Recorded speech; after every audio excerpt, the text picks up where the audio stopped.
Sejam muito bem-vindos e muito bem-vindas a mais um episódio do podcast. Hoje eu gostaria de compartilhar com vocês uma parábola que está em Mateus 13:44.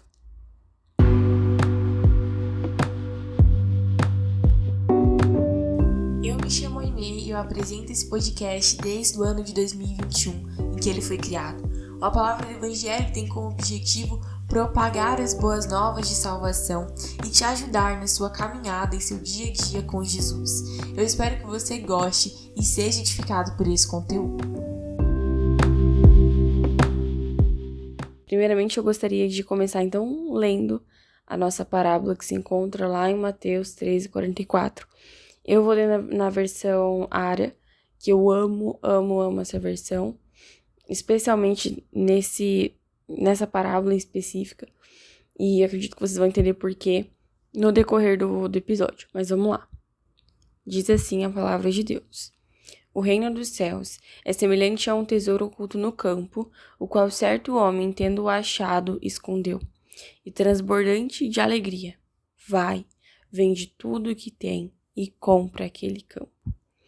Essa passagem específica, ela sempre me marcou muito. Eu acredito que foi desde a primeira vez em que eu li essa passagem, ela ficou no meu coração e eu a considero uma das minhas parábolas favoritas e que mais me marcaram na minha caminhada com Deus. E hoje eu estava meditando nela e Deus me trouxe algumas compreensões muito importantes e muito relevantes. Eu gostaria de compartilhá-las com vocês. Então, a parábola é muito clara, né, do que acontece. A gente entende que tem um homem e, na verdade, tem um campo, né? E dentro desse campo tem um tesouro. A Bíblia não diz se ele está escondido debaixo da terra, ela não fala onde esse tesouro está escondido. Mas fato é que esse tesouro está oculto. Nem todas as pessoas conseguem ver. E que toda essa parábola, todo esse contexto, ele é comparado, ele é semelhante ao reino dos céus. Então, é uma das formas de Cristo nos trazer a compreensão, de nos fazer compreender o que é o reino dos céus, ou um pouco do que ele representa para nós, um pouco do que ele é. Então, a gente entende que existe um campo e o tesouro está oculto nesse campo, e tem um homem. E enquanto o homem caminha no campo, não fala caminha, mas a gente entende, né, que ele está no campo, ele encontra esse tesouro.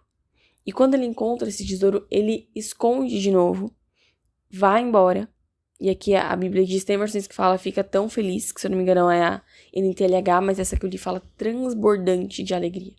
Então ele não estava apenas alegre, mas ele estava transbordando de alegria. Ele foi embora com esse estado emocional, muito feliz, muito animado. Ele vendeu tudo o que ele tinha e ele comprou o campo.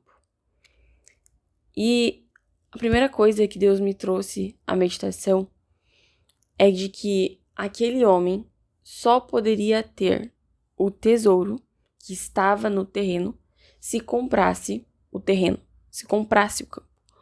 Porque o tesouro pertencia ao terreno e não o terreno ao tesouro, entende? Então, tanto que esse tesouro ele estava escondido naquele campo. Então, o homem só poderia ter aquele tesouro, só poderia ter aquilo que chamou a atenção dele, que ele era precioso de alguma forma, ou se tornou precioso de alguma forma, comprando aquela área, digamos assim. E para nossa reflexão, a gente consegue trazer para nossa realidade de forma a entender que não há como a gente desejar e viver apenas a parte boa, entre aspas, apenas a parte prazerosa do reino de Deus, entende?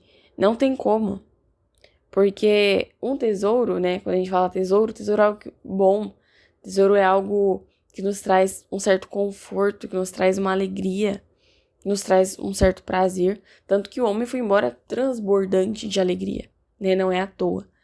Então a gente precisa entender que nós não conseguiremos viver apenas a parte prazerosa durante a nossa caminhada com Cristo.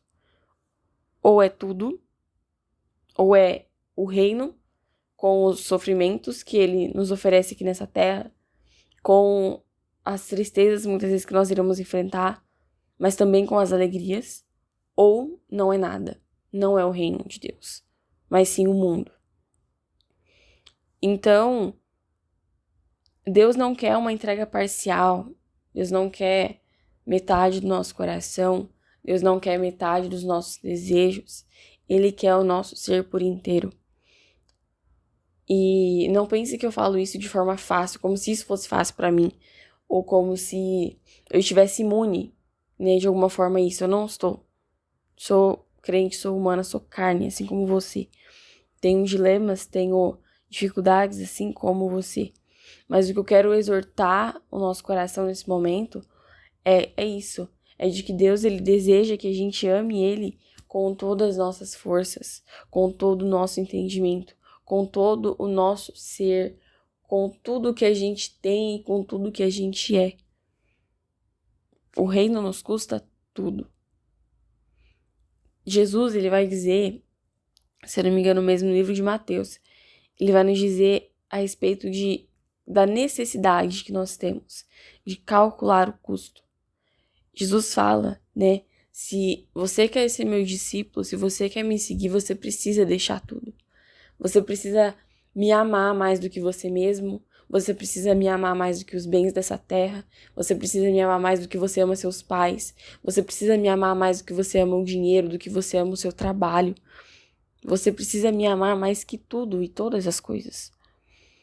Então, Jesus vai nos exortar a calcularmos o custo. Essa passagem está escrita lá em Lucas, no capítulo 14, do versículo 27 até o 33, que vai dizer assim: Não pode ser meu seguidor quem não estiver pronto para morrer como eu vou morrer e me acompanhar.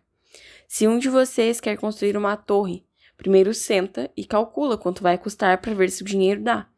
Se não fizer isso, ele consegue colocar os alicerces, mas não pode terminar a construção. Aí, todos os que virem o que aconteceu vão caçoar dele, dizendo: Este homem começou a construir, mas não pôde terminar.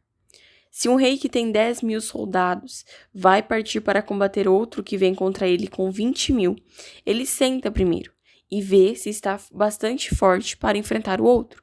Se não fizer isso, acabará precisando mandar mensageiros ao outro rei, enquanto este ainda estiver longe, para combinar condições de paz.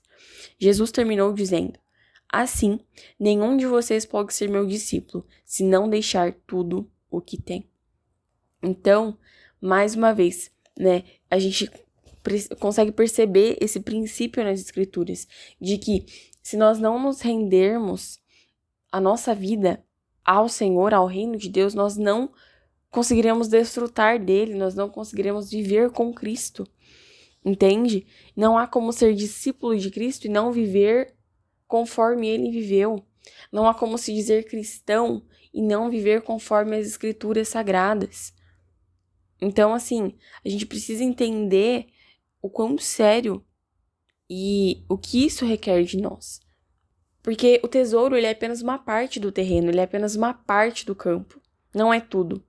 Isso quer dizer que o reino de Deus, ele não é bom de maneira alguma, mas de que nós precisamos calcular o custo antes de desejar vivê-lo, ou antes de viver de fato, porque não, na verdade não tem como você viver antes de comprar, né? Mas a gente precisa calcular o custo e ver quanto que isso vai nos custar. Esse tudo, ele envolve não apenas as coisas ruins, entende? Muitas vezes a gente associa a palavra entrega ou rendição apenas às coisas que não são boas, como inveja, imoralidade, como mentira, cobiça, assassinato. Mas não é só isso. Não é só isso. Sabe? Deus também quer aquilo que é bom. Entende? Deus também quer que eu renda os meus sentimentos a Ele, os meus desejos, as minhas ambições, os meus sonhos. O Rodrigo Bibo, ele tem um livro muito famoso, né, que se chama O Deus que Destrói Sonhos. E é exatamente isso. Muitas vezes Deus vai precisar destruir os nossos sonhos para que os dele se concretizem sobre a nossa vida. E a palavra de Deus vai nos dizer que os sonhos dele são extremamente maiores melhores do que os nossos, entende? E para que a gente consiga viver o que ele tem, a gente precisa entregar o que a gente tem a ele. Não há como nós vivermos a nossa vontade e ao mesmo tempo vivermos a vontade de Deus. Ou eu vivo a vontade de Deus em sua plenitude, ou eu vivo a minha vontade em minha plenitude. E a gente não pode se esquecer da lei da semeadura e da colheita. De que aquilo que nós plantamos, nós iremos colher, mais cedo ou mais tarde. Se eu planto na carne, eu vou colher injustiça, eu vou colher destruição. Mas se eu planto no Espírito, eu colherei vida e paz. É isso que a palavra de Deus nos diz em Gálatas.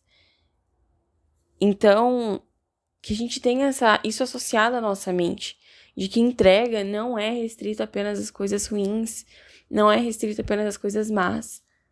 Eu já dei esse exemplo na questão da idolatria, no episódio que nós temos sobre idolatria. Se você ainda não escutou e deseja escutar, vou deixar aqui na descrição. Mas o desejo de se casar, por exemplo, é um ótimo desejo. Não é pecado você desejar casar, não é pecado você desejar compartilhar a vida com alguém. O que é errado é muitas vezes a gente colocar isso em primeiro lugar do nosso coração. Então, muitas vezes, apesar de o desejo de se casar seja um desejo bom, a gente precisa render ele aos pés do Senhor. Entende? Então, é muito além daquilo que a gente muitas vezes está acostumado a imaginar, entende? E uma outra coisa que essa passagem me fez meditar e pensar a respeito é de que nem todos encontram um tesouro. Afinal, ele estava oculto. O meu desejo com esse episódio é que a gente tenha os nossos olhos abertos pelo Espírito Santo, pelo Senhor, para que a gente possa entender e compreender aquilo que Ele quer de nós e que a gente tenha o nosso coração disposto a entregar isso ao Senhor.